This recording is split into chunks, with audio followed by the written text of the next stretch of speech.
90% মুসলমান, এরপরও খেলাফত কায়েম হয় না কেন? ইসলামী সরকার হুকুমত কায়েম হয় না কেন? একটি মাত্র কারণ, অনেকগুলো কারণ আছে, সবগুলো কারণ বলা সম্ভব না। একটি হলো আল্লাহ নবী বলছেন, মুহাম্মদুর রাসূলুল্লাহ সাল্লাল্লাহু আলাইহি ওয়াসাল্লাম বলেছেন, সাওবান রাদিয়াল্লাহু তাআলা আনহু বলেন, সহিহ হাদিসটি সহিহ আবু দাউদের 4273 নম্বর হাদিস, 97 নম্বর হাদিস, মুহাম্মদুর রাসূলুল্লাহ সাল্লাল্লাহু আলাইহি ওয়াসাল্লাম বলছেন, ইউশিকুল উমামু আন তাদা আলাইকুম কামা আন তাদা আলাকলাতি ইলা কাসাতিহা। ইউশিকুল উমামু আন তাদা আলাইকুম, অচিরেই তোমাদের মাঝে এমন একটি সময় চলে আসবে, অচিরেই তোমাদের মাঝে এমন একটি সময় চলে আসবে যেই সময়ে ইহুদি, খ্রিস্টান, হিন্দু, বৌদ্ধ যত মুসলিম আছে সবাই এক বাক্যে মুসলমানদের উপর আক্রমণ করবে। আল্লাহ রাসূল বলছেন, ইউশিকুল উমামু আন তাদা আলাইকুম কামা আন তাদা লাকলাতু ইলা কাসাতিহা। চমৎকার একটা উদাহরণ আল্লাহ নবী দিলেন। আল্লাহ রাসূল বলছেন, খাবার টেবিলে তোমরা বসছো, খাবার দস্তরখানে তোমরা বসে আছো, চতুর্দিকে খাবার আছে, চতুর্দিকে ক্ষুধার্ত লোকেরা খাবার জন্য রেডি হয়েছে, মাঝখানে দস্তরখানার উপরে সুন্দর সুন্দর খাবার, হরেক রকমের খাবার আইটেম সাজানো আছে, চতুর্দিকে ক্ষুধার্ত মানুষেরা বসে আছে। আল্লাহ রাসূল বলছেন, মানুষের ক্ষুধা যখন পেটে বেশি হয় তখন দ্রুত খাবার গ্রহণ করে, প্লেট থেকে, ওই দস্তরখানা থেকে দ্রুতভাবে খাবার গ্রহণ করে, খাদ্য গ্রহণ করে। আল্লাহ রাসূল বলছেন, ঠিক তদ্রূপভাবে তোমাদের ওপর হামলা করবে, আগ্রাসী হামলা করবে ইহুদি, খ্রিস্টান, হিন্দু, বৌদ্ধ, সবার শিকার হয়ে যাবে তোমরা। সাহাবায়ে কেরাম আশ্চর্য হয়ে গেলেন, ইয়া আল্লাহর নবী, ঘটনা কি? অমিন কিল্লাতেন নাহনু ইয়াওমাইদিন, মক্কা বিজয় হয়ে গিয়েছে, মদিনা বিজয় হয়ে গিয়েছে, ইসলামিক খেলাফত কায়েম হয়ে গিয়েছে, আবার কোন দিন সেই ঘটনা ঘটবে ইহুদি, খ্রিস্টান, হিন্দু, বৌদ্ধ সবাই মুসলমানদের ওপর আগ্রাসী হামলা করবে? ঘটনা কি বুঝলাম না। ওয়ালাকিন্না মিন কিল্লাতিন নাহনু ইয়াওমাইদিন, ওই দিনকে আমরা সংখ্যায় কম থাকবো নাকি? আমরা সংখ্যায় কম থাকবো, সেজন্য কি আমাদের ওপর সবাই হামলা করবে? তখন আল্লাহ বলছেন, লা, এরকম নয়। ওয়ালাকিন্না আনতুম ইয়াওমাইদিন কাথির, বাল আনতুম ইয়াওমাইদিন কাথির, তোমরাও সেদিন সংখ্যায় অনেক হবে। বাংলাদেশে সংখ্যা হিন্দুরা বেশি না মুসলমান বেশি? বৌদ্ধ বেশি না খ্রিস্টান বেশি? মুসলমান বেশি। একই হাদিসে কি মিলে গেছে হুবহু হাদিসের সাথে।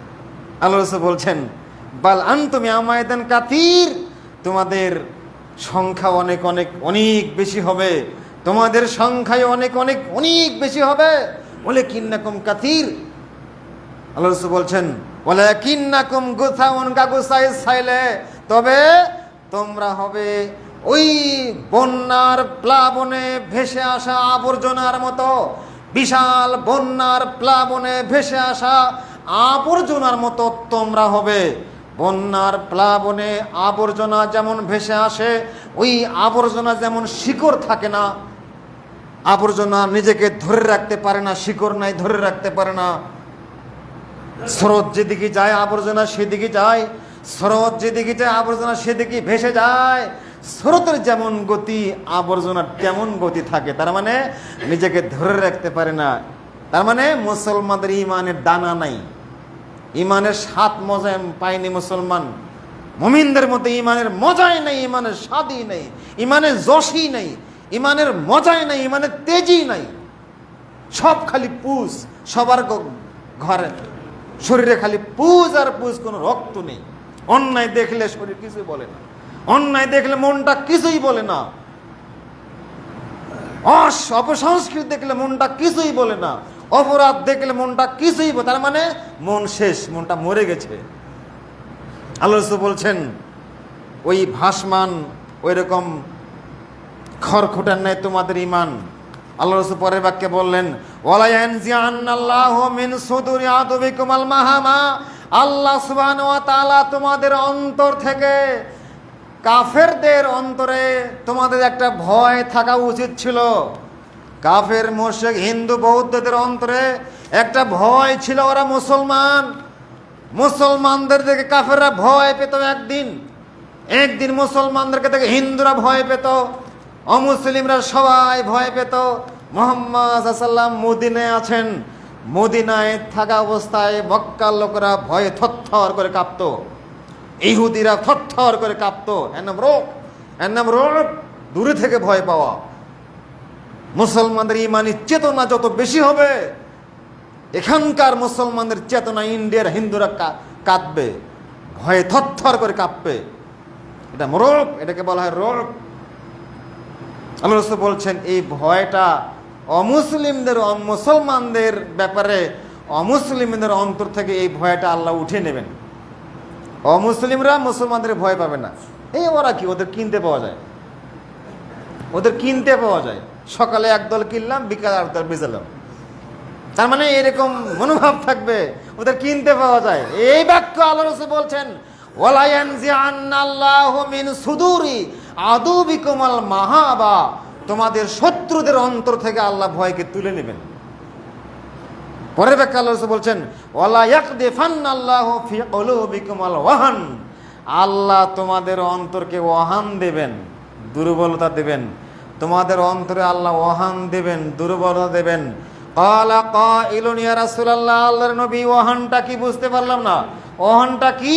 আল্লাহ রাসূল বলছেন, হুব্বুদ দুনিয়া ওয়া কারাহিয়াতুল আখিরাত, দুনিয়ার ভালোবাসা, আখিরাতকে অপছন্দ করা, এইটা তোমাদেরকে গ্রাস করেছে, তোমাদের আল্লাহ খেলাফত হবে না, শুধু মারি খাইতে হবে সারা জীবন, ইহুদি খ্রিস্টানদের গোলামি করতে হবে সারা জীবন।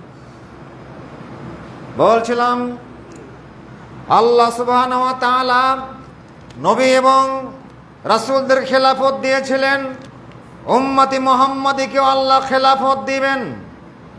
আবু হুরায়রা রাদিয়াল্লাহু তাআলা আনহু বলেন, রাসূল সাল্লাল্লাহু আলাইহি ওয়াসাল্লাম বলেছেন, একদিন আল্লাহর নবী আল্লাহ রাসূল বলছেন যে ফারাইতু ইন্নাল্লাহা যাওয়ালিল আরদা, আল্লাহ সুবহানাহু ওয়া তাআলা সারা পৃথিবীকে আল্লাহ আমার সামনে সংকুচিত করে দেখালেন, সারা পৃথিবীকে আল্লাহ আমার সামনে সংকুচিত করে দেখালেন। মানে এক পৃষ্ঠার মধ্যে আল্লাহ সারা পৃথিবীর ছবিটাকে আমাকে দেখালেন। মোবাইলের একটা ফার্স্ট পেজ, এক ভিডিওতে আল্লাহ সারা পৃথিবীর যত রাষ্ট্র আছে সব রাষ্ট্রকে আল্লাহ আমাকে দেখালেন। আল্লাহ রাসূল বলছেন, ফারাইতু মাশারিকাহা ওয়া মাগারিবাহা, আমি মাগরিব মাশরিকের দিক দিগন্তে, উত্তর দক্ষিণ পূর্ব পশ্চিম সব দিক দিগন্তকে আমি দেখতে পেলাম। ইরাক, ইরান, পারস্য, মিশর, জর্ডান সব রাষ্ট্রকে আমি আল্লাহ দেখতে পেলাম, ঝকঝক ঝকঝক করে আমি দেখতে পেলাম। আল্লাহ রাসূল বলছেন, সব রাষ্ট্রকে আমার করতল করে দেওয়া হলো। শুধু কি তাই, ওয়াইন্না উম্মতি সায়াবলুগু মা জিওয়া লিল আরদা, আল্লাহ রাসূল বলছেন যে এরপরে আমার উম্মতের জন্য এই শাসন ক্ষমতা, এই খেলাফত বিস্তার লাভ করবে। যতটুকু আল্লাহ আমাকে দেখালেন এই দেশগুলো আমার উম্মতেরা একদিন জয় করবে, আমার উম্মতেরা একদিন এগুলো জয় করবে। ইরাক জয় করবে, ইরান জয় করবে। অনেক লম্বা ইতিহাস, সম্মানিত উপস্থিতি। আল্লাহর নবী মারা গেলেন, রাসূলের জীবদ্দশায় ইরান বিজয় হয়নি, ইরাক বিজয় হয়নি। খলিফাতুল মুসলিমিন ওমর ইবনুল খাত্তাবের জামানায় ইরান বিজয় হয়েছিল, ইরাক বিজয় হয়েছিল, পারস্য কিসরা কায়সার বিজয় হয়েছিল। অনেক লম্বা ইতিহাস। বলছিলাম মুহাম্মদুর রাসূলুল্লাহ সাল্লাল্লাহু আলাইহি ওয়াসাল্লামের রেখে যাওয়া আদর্শ আজ যদি মানুষ লালন করে, ধারণ করে, সেই অনুযায়ী জীবন বাস্তবায়ন পরিচালনা করে, আজও আল্লাহ খেলাফত দেবেন।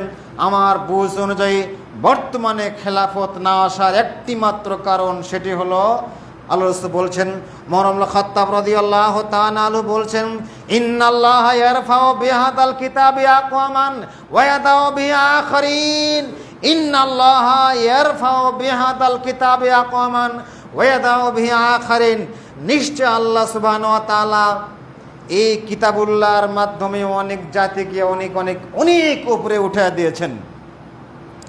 এই কিতাবুল্লাহর কারণে আল্লাহ অনেক জাতিকে মাটির সাথে মিশে দিয়েছেন। এটা একটা কারণ, মনে রাখবেন, সহিহ মুসলিমের হাদিস।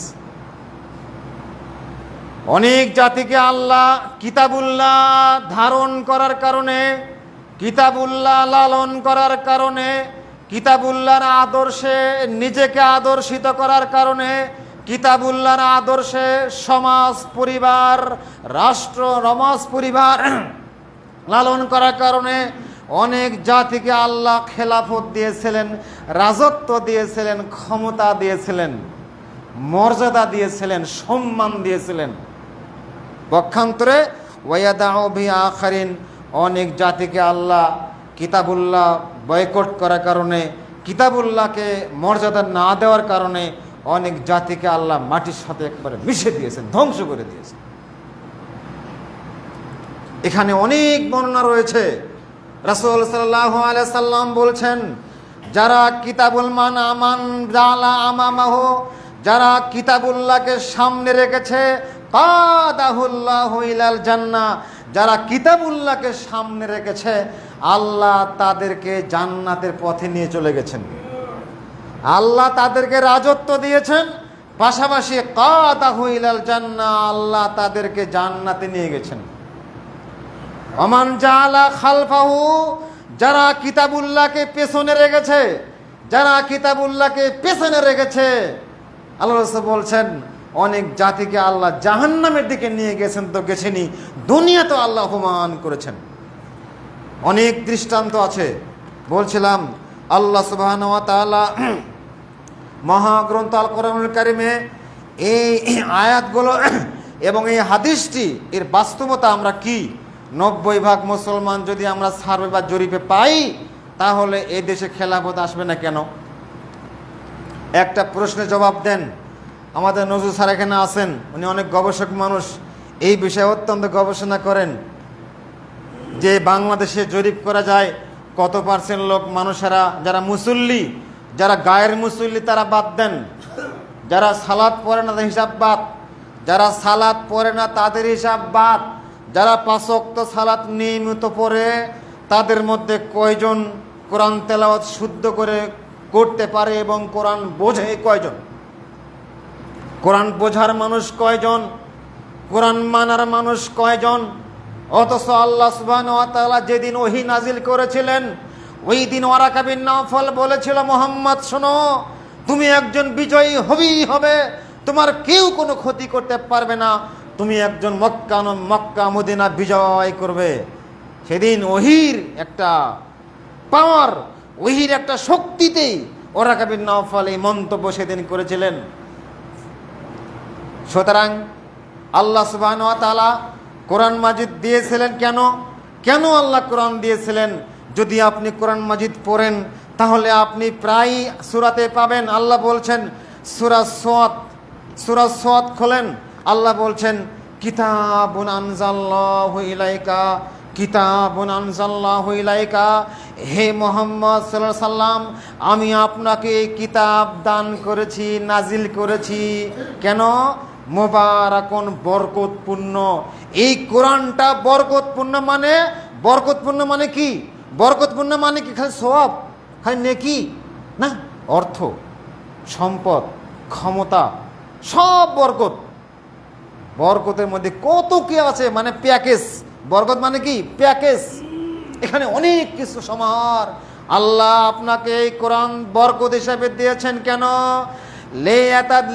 লিয়াতাদাব্বারু আয়াতিহি, যাতে করে তারা এই কোরআনের আয়াতগুলো নিয়ে চিন্তা করে, গবেষণা করে, এই আয়াতগুলো নিয়ে তারা ভাবে। এই জন্য আল্লাহ তাদেরকে কোরআন দিয়েছেন। কেন? পরে আয়াত আল্লাহ বলছেন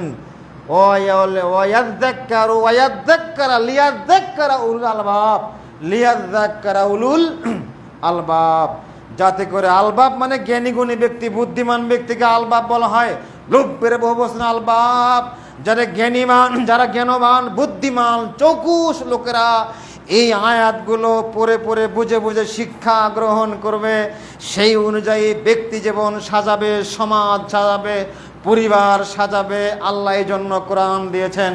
সূরা সাজদা খুলুন, সূরা নিসা খুলুন, সূরা মুহাম্মদ খুলুন। আফালা ইয়াতাদাব্বারুনাল কোরআন, আচ্ছা তারা কোরআন নিয়ে গবেষণা করে না কেন? আফালা ইয়াতাদাব্বারুনাল কোরআন, আচ্ছা তারা কোরআন নিয়ে একটু ভাবে না কেন, গবেষণা করে না কেন? আম আলা কুলুবিন আকফালুহা, নাকি তাদের অন্তরে বড় তালা পড়ে গেছে, নাকি তাদের অন্তরে বড় তালা পড়ে গেছে?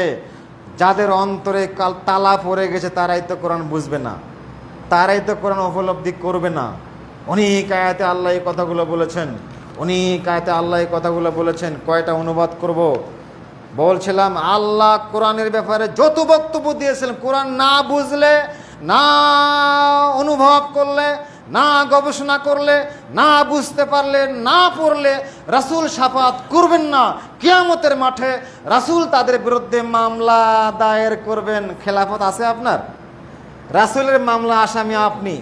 আল্লাহ বলে ক্বাল রাসূল ইয়া রব্বি ইন্না কওমি ইত্তাখাযু হাযাল কুরআনা মাহজুরা, সূরা ফুরকান আয়াত 30। হে আল্লাহ, কিয়ামতের মাঠে রাসূল বলবেন, আল্লাহ যারা কোরআনকে বর্জন করেছে আমি মুহাম্মদ আজ তাদের বিরুদ্ধে মামলা দায়ের করলাম। ওয়ানাশুরুহু ইয়াওমাল কিয়ামাতি, সূরা তাহা, ওয়ানাশুরুহু ইয়াওমাল কিয়ামাতি আমা, যারা কোরআন বোঝে না, বোঝার চেষ্টা করে না, আমি তাদেরকে কিয়ামতের মাঠে অন্ধ করে উঠাবো। তারা বলবে আল্লাহ লেমা হাসারতানি আমা, আল্লাহ তুমি আমাকে কেন অন্ধ করে উঠালে? আমি তো চক্ষুষ্মান ছিলাম। এখানে অনেক আয়াত আছে। বলছিলাম কোরআন বোঝার জন্য আল্লাহ পাঠিয়েছেন, শুধু পড়ার জন্য নয়। তেলাওয়াত করলে, কোরআন না বুঝে তেলাওয়াত করলে আপনি সওয়াব পাবেন, এটা ঠিক না। কোরআন না বুঝে তেলাওয়াত করলে সওয়াব পাবেন, এটা ঠিক। তবে না বুঝে কোরআন পড়লে ওই কোরআনের যে আলো, কোরআনের যে মুজিজা, এই মুজিজা থেকে বঞ্চিত হবেন। কোরআনে আলো আপনাকে আলোকিত করবে না, কোরআনে নূর, আপনি নূরান্বিত হতে পারবেন না। ওই কোরআন দিয়ে আপনি ব্যক্তি পরিবর্তন করতে পারবেন না, ওই কোরআন দিয়ে আপনি পরিবার পরিবর্তন করতে পারবেন না, ওই কোরআন দিয়ে আপনি সমাজ পরিবর্তন করতে পারবেন না, ওই কোরআন দিয়ে আপনি রাষ্ট্র পরিবর্তন করতে পারবেন না। কোরআন আপনার কোনো কাজে আসবে না যদি রিডিং করে দেন সারা জীবন। সাহাবা একরাম কি করেছিলেন? 10টা আয়াত পড়লে 10টা আয়াত যারা পড়তেন, 10টা আয়াত হেফজ করতেন, 10টা আয়াত বুঝতেন, 10টা আয়াত বুঝে আমল করে তারপরে আর 10টা আয়াতে হাত দিতেন।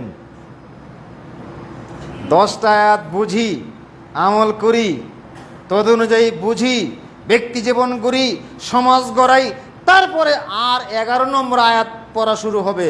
তার আগে 11 নম্বর আয়াত পড়া শুরু হবে না। এটা হলো সাহাবীদের নীতি। বলছিলাম আল্লাহ সুবহানাহু ওয়া তাআলা মুহাম্মদুর রাসূলুল্লাহ সাল্লাল্লাহু আলাইহি সাল্লাম কাদেরকে মুহাম্মদ সাল্লাল্লাহু আলাইহি সাল্লামের জামানায় যাদের মাধ্যমে খেলাফত দিয়েছিলেন, আজও ওই সমস্ত বৈশিষ্ট্য যারা বৈশিষ্ট্যমণ্ডিত হবে আল্লাহ আজও খেলাফত দান করবেন। মহান আল্লাহ বলছেন, আল্লাহ সুবহানাহু ওয়া তাআলা সূরা আল ইমরান 190, সূরা আল ইমরান 190 নম্বর আয়াতে আল্লাহ সুবহানাহু ওয়া তাআলা অনেক বক্তব্য দিয়েছেন।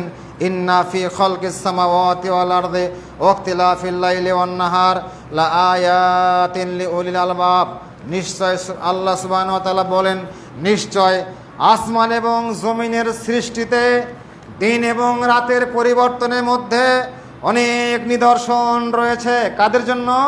লে উলিল আলবাব, যারা জ্ঞানমান ব্যক্তি, যারা বুদ্ধিমান ব্যক্তি, তাদের জন্য অনেক অনেক অনেক নিদর্শন রয়েছে।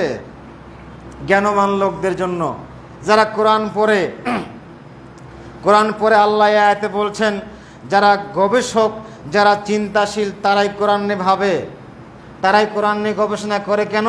আল্লাহ রাসূল বলছেন কোরআনের কত ফজিলত, কত আয়াত। আল্লাহ রাসূল বলছেন ইন্না লিল্লাহি আহলিন মিনান নাস, মানুষদের মধ্যে থেকে কিছু আহাল আছে, পরিবার আছে, আল্লাহর সদস্য আছে, আল্লাহ যাদেরকে খাস করে ভালোবাসেন। মানুষদের মধ্যে থেকে এক শ্রেণী মানুষকে আল্লাহ খুব ভালোবাসেন। ফাকিলা ইয়া রাসূলুল্লাহ, তারা কারা? আল্লাহ রাসূল বলছেন হুম আহলুল কোরআন, তারা হচ্ছে কোরআনের অধিবাসী, যারা কোরআনের পরিবার, আহলুল কোরআন, আহলুল্লাহ। আহলুল্লাহ বলা হয়েছে, আল্লাহর আহাল। কোরআনের লালন পালনকারী মানে কি? কোরআনের রক্ষণাবেক্ষণকারী মানে কি? আল্লাহর আহাল, আল্লাহর পরিবার। কিয়ামতের মাঠে মানুষ যখন মারা যাবে, আল্লাহ রাসূল বলছেন, লম্বা বুরায়দা থেকে হাদিসটি বর্ণিত হয়েছে, সহিহ মুসলিমে লম্বা একটা হাদিস, সেখানে বলা হচ্ছে যখন মানুষেরা যেদিন কবর থেকে উঠবে, কিয়ামতের মাঠে সবাই যখন কবর থেকে উঠবে, ঠিক ওই সময় ইন্নাল কোরআনা ইয়ালকা সাহিবাহু, দৌড়ে কোরআন তার কাছে চলে যাবে। মুসনাদে আহমদ হাদিসটি এসেছে, মানুষ যখন কবর থেকে উঠানো হবে, যেদিন প্রথম তাকে কবর থেকে উঠানো হবে, ওই সময় কোরআন দৌড়ে তার কাছে গিয়ে হাজির হবে। কোরআন তাকে বলবে, আচ্ছা হাল তারিফুনি, তুমি কি আমাকে চেনো? হাল তারিফুনি, কে বলবে? কোরআন বলবে, হাল তারিফুনি, আচ্ছা আপনি কি আমাকে চেনেন? তখন এই সাহেবুল কোরআন, কোরআনের ধারক বাহক বলবে, মারে ফোকা, আমি তো আপনাকে চিনি না, আমি তো আপনাকে জানি না। তখন আল্লাহ, তখন কোরআন বলবে, তখন কোরআন বলবে যে আনা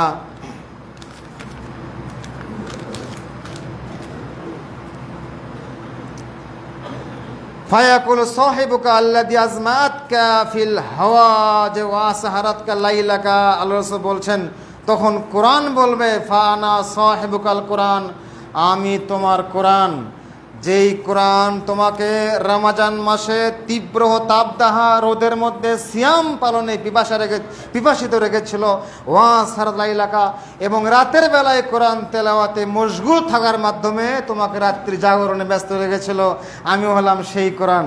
তখন আল্লাহ রাসূল বলছেন, ইন্নাকাল ইয়াউমা ওয়া ইন্না কুল্লা তাজিরিন মিন ওয়ারাই তিজারাতিহি।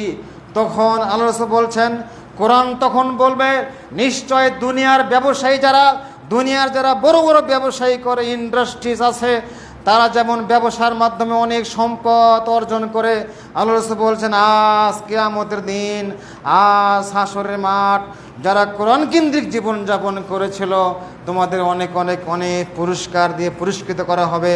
ওয়া ইন্নাকাল ইয়াউমা মিন ওয়ারাই কুল্লি তিজারাতিন ফায়ুতাল মুলকা বিয়ামিনিহি। তখন এই কোরআনের ধারক বাহকের হাতে, ডান হাতে আল্লাহ রাজত্ব দেবেন। আল খুলদা বিশিমালিহি, বাম হাতে আল্লাহ দেবেন, যাও তুমি জান্নাতে আজ থেকে সদা সর্বদা